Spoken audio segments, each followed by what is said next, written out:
Disclaimer, এই ভিডিওটা দেখার পর যদি আমার চ্যানেল খুঁজে না পান তাহলে ভাববেন যে কোক স্টুডিও আমার চ্যানেলটাকে স্ট্রাইক মারছে।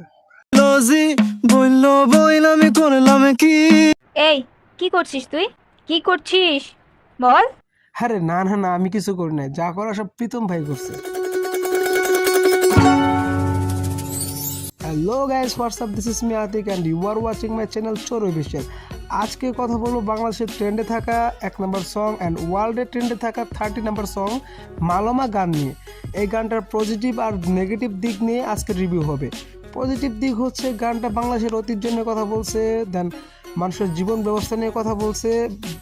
বিশেষ করে অলয় হাসান ভাইয়ের যে র্যাপটা না মারাত্মক লাগছে।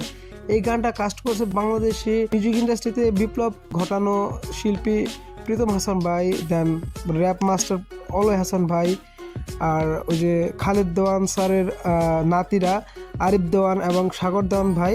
আর এসব কো আর্টিস্টরা বাই দ্য ওয়ে এদের কি কাজ ছিল? এসব আগুন ধরানো আর্টিস্টরা যখন কোক স্টুডিও আসে তখন গানগুলো তো পুরো মাখনের মাখন হয়ে যাবে। আমার সবচেয়ে ভালো লাগছে এই লুকটার entry and then Pritam Hasan ভাইয়ের যে রিপ্লাই করার ধরন। প্রীতম হাসান ভাই মিউজিক ইন্ডাস্ট্রিতে তো বিপ্লব ঘটাচ্ছে অ্যান্ড ওনার দেওরার গান রিলিজ হওয়ার পরই এবার মালোমা আরেকটা হিট। এত সব হাইপ হিট ফিটের বাইরেও একটা জগৎ আছে, আর সেই জগৎ নিয়ে আজকের ভিডিও।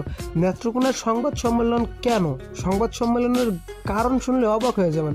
এর দাবি এই গানটা রশিদুদ্দিন স্যারের লেখা, বাট খালেদ দেওয়ান স্যারের তার নাতি সাগর দেওয়ান আর আরিফ দেওয়ান মিলা ক্রেডিট দিয়েছে কোক স্টুডিওতে সরাসরি, আর তা নিয়েই প্রেস ব্রিফিং।